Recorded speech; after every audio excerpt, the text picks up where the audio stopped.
Hi friends, welcome back to my channel. ఈ రోజు మీకు ఈ సీరియల్లో ఏం జరిగిందో తెలుసుకోవాలి అనుకుంటున్నారా?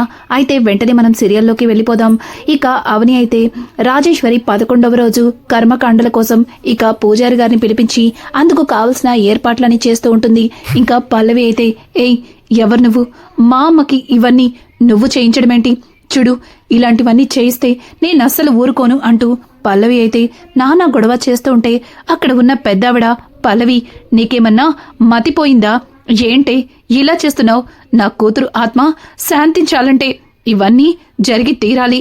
అయినా నీ కోపాలు, పగలు, ప్రతీకారాలు అవన్నీ తర్వాత చూసుకో, ఇప్పుడు కాదు అంటూ ఇక పెద్దావిడైతే పల్లవికి చీవాట్లు పెట్టి, అమ్మా అవని, దాని మాటలేం పట్టించుకోకు.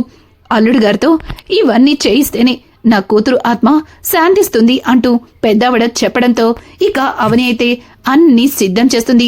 అక్షయ్ పూజారి గారిని పిలిపిస్తారు. ఇక పూజారి గారు ఆ కర్మకాండలకి కావలసినవన్నీ సిద్ధం చేస్తూ ఉండగా పల్లవి అయితే ఇక భరత్తో వస్తుంది. భరత్ అక్కడ కూర్చోవడంతో ఒక్కసారిగా పూజారి గారు, ఏంటి బాబు ఇక్కడ నువ్వు కూర్చున్నావు? నువ్వు కాదు, ఆవిడ భర్త కూర్చోవాలి అని చెప్పడంతో ఇక చక్రధర్ అయితే పైనుంచి కిందకు దిగుతూ ఉంటాడు.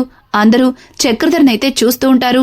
ఇంకా అవని అయితే, లేదు వీల్లేదు, ఈయన చేయడానికి వీల్లేదు, ఈయన చేస్తే మా అమ్మ ఆత్మ శాంతించదు అని అంటుంటే, చూడమ్మా, నువ్వు తెలిసి మాట్లాడుతున్నావో తెలియక మాట్లాడుతున్నావో నాకైతే అర్థం కావట్లేదు.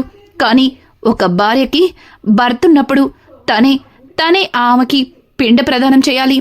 అలా కాకుండా మరెవరితో అన్నా చేయిస్తే తన ఆత్మ శాంతించదు అంటూ ఇక పూజారి గారు అన్న మాటలకి పెద్దావిడ, పంతులు గారు తన మాటలేమీ పట్టించుకోకండి, మా అల్లుడు గారితోనే ఇవన్నీ జరిపించండి అంటూ పెద్దావిడ మాట్లాడడంతో ఇక చక్రధర్ని అక్కడైతే కూర్చోమంటారు.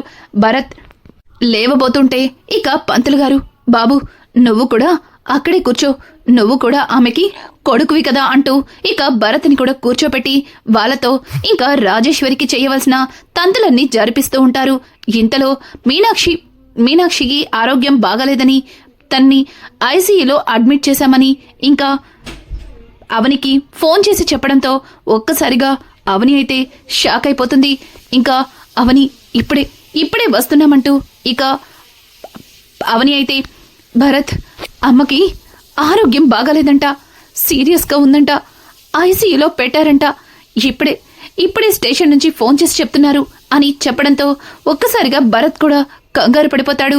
ఇక అక్కడ ఉన్న పల్లవి, మా అమ్మకి జరిపే ఈ తంతుల్ని జరిపిస్తున్నట్టుగా యాక్ట్ చేసి కావాలని సగంలో ఆపేయడానికే కదా నువ్వు ఇవన్నీ చెప్తున్నావంటూ ఇంకా పల్లవి అయితే అవనితో అంటూ ఉంటే, అవని చూడు పల్లవి, ఇట్లాంటప్పుడు నేను అలా ఎందుకు చేస్తాను? ఇప్పుడు భరత్ కూడా నాతో వస్తాడు కదా, అప్పుడు నీకు నిజమేంటో తెలుస్తుంది కదా అంటూ ఇక అవని మాట్లాడుతూ ఉంటే ఇక అవని అయితే, ఏవండి వెళ్దామా అంటూ అక్షయ్తో మాట్లాడడంతో ఇక భరత్ అక్కడి నుంచి లేవబోతూ ఉంటే ఇక పల్లవి, భరత్ నువ్వు మా అమ్మకి చేయాల్సిన అన్ని ప్రక్రియలు చేసిన తర్వాతే వెళ్ళాలి అని మాట్లాడడంతో ఇక అక్కడే ఉన్న పూజారి గారు, ఏమా భరత్ ఉన్నాడు కదా, అతనితో పనేమీ లేదు, వెళ్ళనివ్వమ్మా, అసలే వాళ్ళమ్మ ఆరోగ్యం బాగాలేదని మాట్లాడుతున్నారు కదా అంటూ పంతులు గారు చెప్పడంతో ఇక భరత్ వెంటనే లేచి తను కూడా అవని వాళ్ళతో కలిసి బయలుదేరతాడు. ఇక పల్లవి అయితే తెగ సంబరపడిపోతుంది. ఆ మీనాక్షి చస్తుంది, అమ్మా నీ 11వ రోజు దాని చావు వార్త వింటానని అస్సలు ఊహించలేదు, నిజంగా నువ్వు ఉన్నావమ్మా అంటూ ఇక పల్లవి అయితే తెగ సంబరపడిపోతుంది. ఇక ఇది ఇలా ఉండగా అవని, అక్షయ్ అలాగే కమల్, భరత్ నలుగురు కూడా హాస్పిటల్కి అయితే వెళ్తారు. ఇక అక్కడ డాక్టర్ గారి కోసం అవని ఎదురు చూస్తూ ఉండగా ఇక డాక్టర్ గారైతే ఐసీయూలోంచి బయటికి వస్తారు.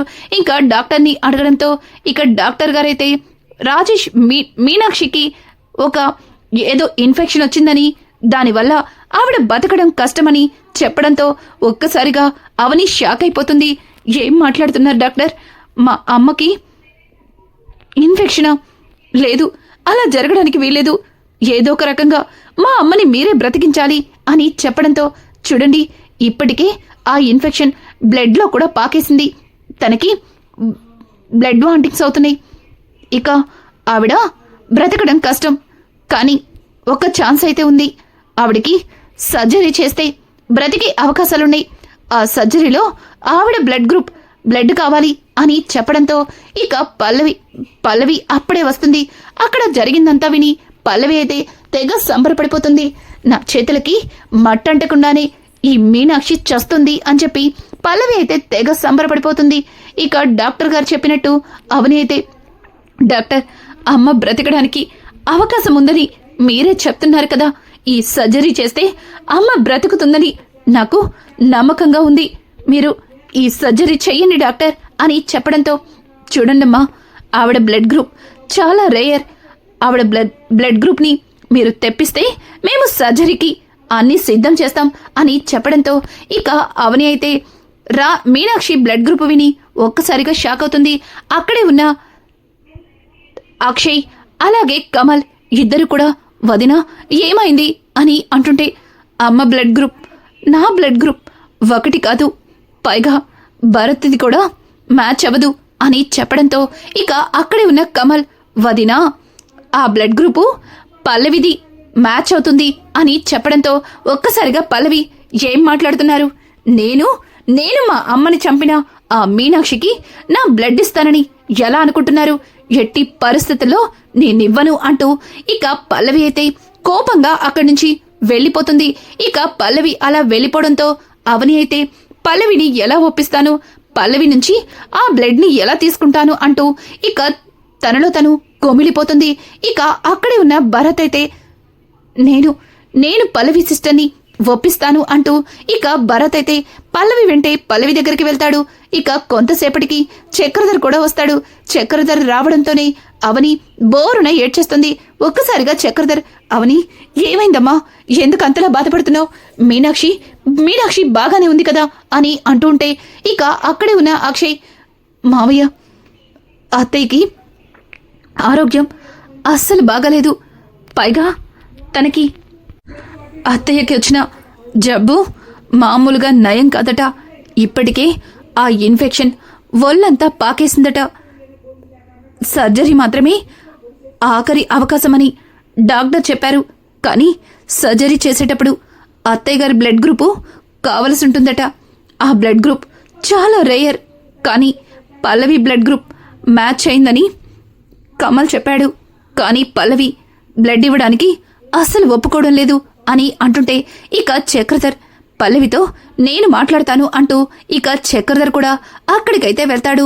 ఇక భరత్ పల్లవితో, సిస్టర్, ప్లీజ్ సిస్టర్, మీరు బ్లడ్ ఇస్తే మా అమ్మ ప్రాణాలతో బ్రతుకుతుంది సిస్టర్, ప్లీజ్ సిస్టర్, మీరే అన్నారు కదా మా అమ్మ కోసం నాకు సహాయం చేస్తానని, అందుకే ఈ ఒక్క సహాయాన్ని చెయ్యండి సిస్టర్ అంటూ ఇక భరత్ అయితే పల్లవిని బ్రతిమలాడుతుంటే, పల్లవి, అసలు నీ కంటికి నేను ఎలా కనిపిస్తున్నాననుకుంటున్నావు, చూడు, నీతో మంచిగా మాట్లాడాను కదా అని మీ అమ్మని నా నెత్తినెక్కించుకుంటాననుకుంటున్నావా, చూడు, నా టార్గెట్ అంతా మీ అమ్మే, మీ అమ్మ వల్లే మా డాడ్ మాకు దూరమయ్యారు, మా మామ్ మా డాడ్ ఎంతో హ్యాపీగా ఉండేవాళ్ళం, కానీ మా కుటుంబాన్ని ముక్కలయ్యేలా చేసింది, అలాగే మా మామ్ నాకు కాకుండా ప్రాణాలే కోల్పోయేలా చేసింది, అలాంటి దానికోసం నా బ్లడ్ ఇస్తానని ఎలా అనుకుంటున్నావు, చూడు, స్టేషన్లో మీ అమ్మని అలాగే ఆ అవనిని ఇద్దరిని ఇరికించాలి అనుకున్నాను, కానీ మీ అమ్మ ఆ నిందని తన మీద వేసుకుని తను శిక్షని అనుభవించింది, ఎవరో ఒకరిని ఇరికించానని ఆనందపడేలోపే నాకు ఇంత మంచి గుడ్ న్యూస్ తెలిసింది, ఆ మీనాక్షి చావునే కోరుకునే నేను నా బ్లడ్ ఎందుకు ఇస్తాను అంటూ ఇక పల్లవి అయితే భరత్తో మాట్లాడుతుంటే ఒక్కసారిగా భరత్ షాక్ అయిపోతాడు.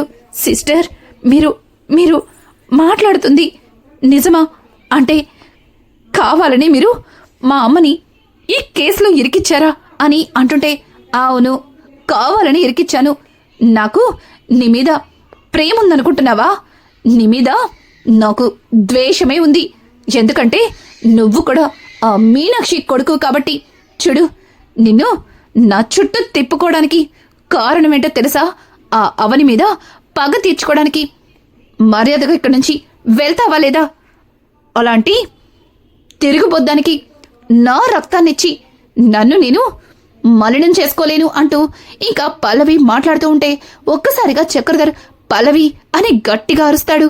రా, వచ్చావా, నువ్వు కూడా వస్తావని నాకు బాగా తెలుసు. ఎంతైనా ఉంచుకున్నది కదా, దాని మీద ప్రేమతోనే కదా మా అమ్మని వదిలేసి వెళ్ళిపోయావు. ఇప్పుడు దాన్ని బ్రతికించుకోవడం కోసం నా రక్తం కావాలని నా దగ్గరికి వచ్చావు. చూడు, నేను ఎట్టి పరిస్థితుల్లో నా బ్లడ్ని ఇవ్వను అంటూ పల్లవి మాట్లాడుతూ ఉంటే ఒక్కసారిగా చక్రధర్, అంటే నీ కన్న తల్లి చనిపోయినా పర్వాలేదు, అంతేగాని నువ్వు మాత్రం నీ రక్తాన్ని ఇవ్వను అంటావు అని అంటుంటే, ఏం మాట్లాడుతున్నా డాడ్? మా అమ్మ ఎప్పుడో చనిపోయింది. అది నా కన్న తల్లి అంటారేంటి? అది నీకు భార్యేమో, ఈ భరత్ గడి తల్లేమో, కానీ నాకు మాత్రం ఏదీ కాదు. ముఖ్యంగా నన్ను మా అమ్మని విడదీసిన ఒక హంతకురాలు అంటూ ఇక పల్లవి మాట్లాడుతుంటే, నోర్మోయ్, ఇంకొక్క మాట మీనాక్షి గురించి తప్పుగా మాట్లాడితే చంపేస్తాను. ఏంటి మమ్మీ అంటూ రాజేశ్వరి మీద తెగ ప్రేమని వలకపోస్తున్నావే? నిజానికి అసలు రాజేశ్వరికి నీకు ఎటువంటి సంబంధం లేదు. అసలు రాజేశ్వరి నీ కన్న తల్లే కాదు. చూడు, నువ్వు మీనాక్షి కూతురువి. ఆ రోజు పురిట్లో ఎక్కడ మీ అమ్మ పిల్లలు లేరని బాధపడుతుందని మీనాక్షికి దూరం చేసి నిన్ను మీ అమ్మకి దగ్గర చేశాను. అదే నాది పొరపాటైంది.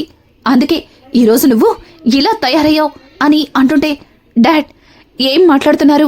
చూడండి, దాన్ని కాపాడుకోవడం కోసం మీరు మరొక కట్టుకథని అల్లుతున్నారు కదా అని అంటుంటే, లేదు నేను చెప్పేది నిజం.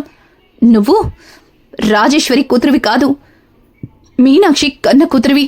నిజానికి అవని నువ్వు తోడపుట్టిన అక్క చెల్లెలు ఎవరి మీదైతే పగ తీర్చుకోవాలి అనుకుంటున్నావో తనే నీ సొంత తోబుట్టు అంటూ ఇక చక్రధర్ చెప్పడంతో భరత్ వైపు చూస్తుంది.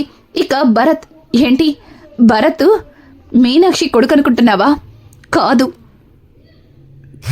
భరత్ రాజేశ్వరి కన్న కొడుకు. భరత్ పురిట్లోనే తనకి ఏదైనా జరగరంది జరిగితే మళ్ళీ రాజేశ్వరి పిల్లల యోగం కూడా తనకి లేదని, తిరిగి పిల్లలు పుట్టే అవకాశమే లేదన్న సంగతి తెలుసుకొని మీనాక్షికి నిన్ను దూరం చేశాను. కానీ మీనాక్షి భరత్ తన కన్న కొడుకని తనని కష్టపడి పెంచి పెద్ద చేసింది. కానీ నువ్వు తెలుసుకోకుండానే భరత్తో మీ అమ్మకి, అదే రాజేశ్వరికి తలకరువు పెట్టించి మంచి పని చేశావు. మీ అమ్మ భరత్ పెట్టిన తలకరువుతో తన ఆత్మ శాంతించుంటుంది. నిజంగానే తను సంతోషంగా ఆ దేవుడి దగ్గరికి వెళ్ళిపోయి ఉంటుంది. చూడు, చనిపోయిన మీ అమ్మకి శాంతి కలిగించావు. బ్రతికున్నా ఈ అమ్మకి ఎందుకు తిరిగి మళ్ళీ ఊపిరి పోయాలనుకోవట్లేదు అంటూ ఇక చక్రధర్ అయితే పల్లవితో మాట్లాడడంతో ఇక పల్లవి, లేదు నేనొప్పుకోను. ఆ మీనాక్షి నా కన్న తల్లి కానే కాదు. ఇంకొక్కసారి ఆ మీనాక్షిని తల్లంటే నేను ఊరుకోను అని అంటుంటే ఇక నిజం తెలుసుకున్న భరత్ ఒక్కసారిగా అక్కడికక్కడే కుప్పకూలిపోతాడు. గతంలో రాజేశ్వరితో తనకున్న కొన్ని సంఘటనల్ని గుర్తు చేసుకుని కుమిలిపోతాడు. ఎన్ని రోజులు రాజేశ్వరి అమ్మి నా కన్నతన్నని తెలియక నేను తనకి దూరంగా ఉన్నాను. తనకి దగ్గరయ్యేలోపు దేవుడు శాశ్వతంగా నాకు దూరం చేసేశాడు అంటూ ఇక భరత్ కుమిలిపోతూనే, అక్క ఎలాగో రాజేశ్వరి అమ్మని దూరం చేసుకున్నాం, కనీసం బ్రతికున్నా ఈ అమ్మనన్నా కాపాడుకుందామక్క, ప్లీజ్ దయచేసి బ్లడ్ ఇవ్వండక్క అంటూ ఇక భరత్ అలాగే చక్రధర్ ఇద్దరు కూడా అవనిని పల్లవిని బ్లడ్ అడుగుతారు. ఇక అక్కడే ఉన్న కమల్, మావయ్య దీనికి ఇలా అడిగితే ఇలా మాట్లాడితే ఎందుకు వింటుంది? చెప్పే విధానంలో చెప్తే అదే వింటుంది అంటూ ఇక భరత్ లాగొక్కటి పీకుతాడు. ఆ ఒక్క దెబ్బతోనే పల్లవి స్పృహ తప్పి పడిపోతుంది.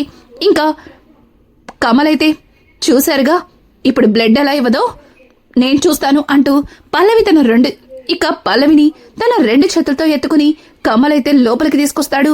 ఒక్కసారిగా పల్లవిని అలాంటి పరిస్థితుల్లో చూసి ఇక అవని అయితే షాక్ అయిపోతుంది. కన్నయ్య ఏం చేస్తున్నావు అని అంటుంటే, వదిన మీరు ఆగండి, మీకేం తెలీదు అంటూ ఇక కమలైతే పల్లవిని ఒక స్ట్రెచర్ మీద పడుకోబెట్టి, డాక్టర్ ఇదిగోండి ఆ పేషెంట్ బ్లడ్ గ్రూప్, అలాగే ఇదిగో తినే బ్లడ్ గ్రూప్ సేమ్, మీకు ఎంత కావాలంటే అంత బ్లడ్ తీసుకోండి, ఏం కాదు అని అంటుంటే, చూడండి తను స్పృహలో లేదు, తర్వాత ఏదైనా గొడవ చేస్తుందేమో అని అంటుంటే, చూడండి డాక్టర్ గారు అటువంటి భయాలేమీ లేవు, తన భర్తగా నేను చెప్తున్నాను, దాని ఒంట్లో బ్లడ్ మొత్తం తీసుకోండి, అది స్పృహలోకి వచ్చిన తర్వాత మా అందరి బ్లడ్ తాగేస్తుందిలే అంటూ కమల్ అయితే ఇక డాక్టర్తో మాట్లాడతాడు. డాక్టర్ అయితే కమల్ మాటలకి షాక్ అవుతుంది.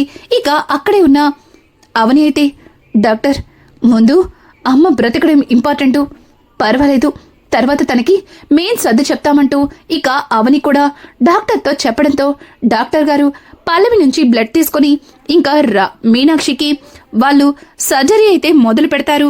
ఇంకా ఇది ఇలా ఉండగా కుటుంబ సభ్యులందరూ కూడా అక్కడికైతే వస్తారు.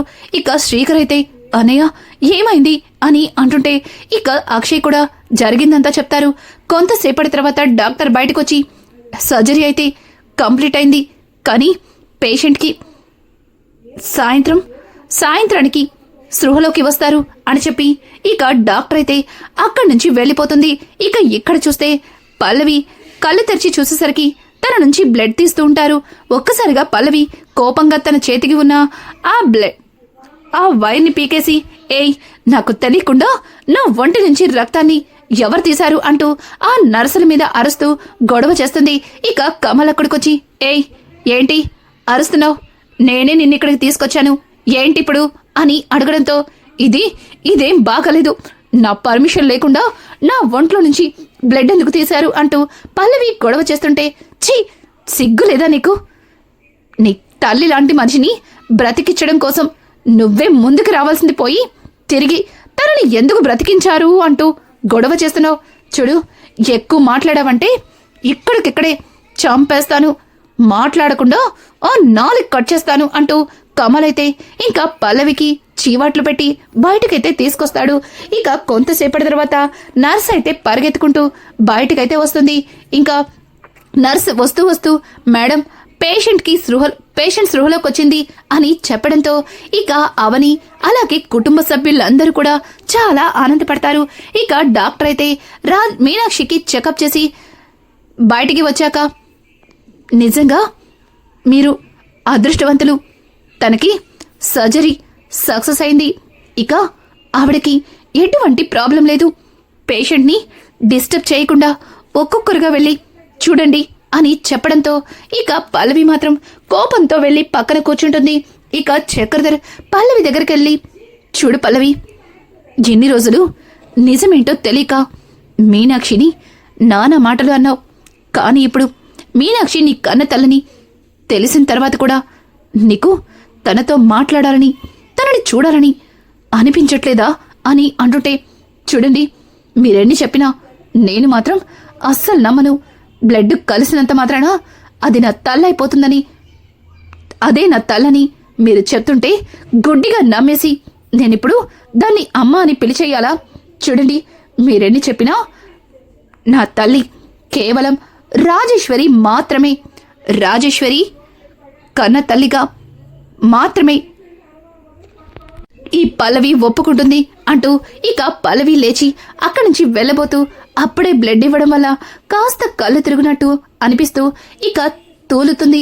వెంటనే భరత్ పట్టుకుని, సిస్టర్ మీ వల్లే ఈరోజు అమ్మ బ్రతికుంది, నాకిప్పుడు చాలా సంతోషంగా ఉంది అంటూ పల్లవిని దగ్గరికి తీసుకోపోతే, అసలు ఎవడ్రా నువ్వు, ప్రతిసారి నన్ను సిస్టర్ అని పిలుస్తూ నాకు ఇరిటేట్ తెప్పిస్తున్నావు, ఎన్ని రోజులు నిన్ను భరించడానికి కారణం అవని మీద పగ తీర్చుకోవడానికి, కానీ ఇప్పుడు నువ్వు కూడా వాళ్ళల్లోనే చేరిపోయావు కదా, ఇక నాతో ఎందుకు మాట్లాడుతున్నావు అంటూ అక్కడి నుంచి పల్లవి వెళ్ళిపోబోతుంటే ఇక భరత్ అయితే, ఆగండి సిస్టర్, ఎన్ని రోజులు నిజమేంటో తెలియక మనం అవని అక్క మీద అలాగే ఆ కుటుంబం మీద చాలా కోపంతో ఉన్నాం, నిజం తెలిసాక కూడా మీరు ఇంకా ఎందుకు ఇలా మాట్లాడుతున్నారు, నిజం తెలిసింది కదా. మీనాక్షి అమ్మే మీ కన్న తల్లి అని. మరి ఎందుకని వెళ్ళిపోతున్నారు అంటూ ఇక భరత్ మాట్లాడుతూ ఉంటే ఆ మాటలకి పల్లవి కోపంగా భరత్ చెంప పగలకొట్టి, చూడు ఇంకొక్కసారి ఏమైనా మాట్లాడవంటే ఊరుకునేది లేదు అంటూ ఇక అక్కడి నుంచి పల్లవి అయితే వెళ్ళిపోతుంది. రానున్న ఎపిసోడ్స్ మరింత ఇంట్రెస్టింగ్ గా మారబోతున్నాయి. ఈ వీడియో మీకు నచ్చినట్టయితే లైక్ చేసి సబ్స్క్రైబ్ చేసుకోవడం మాత్రం మర్చిపోకండి. Thanks for watching. Hi friends, welcome back to my channel. ఈ రోజు మీకు ఈ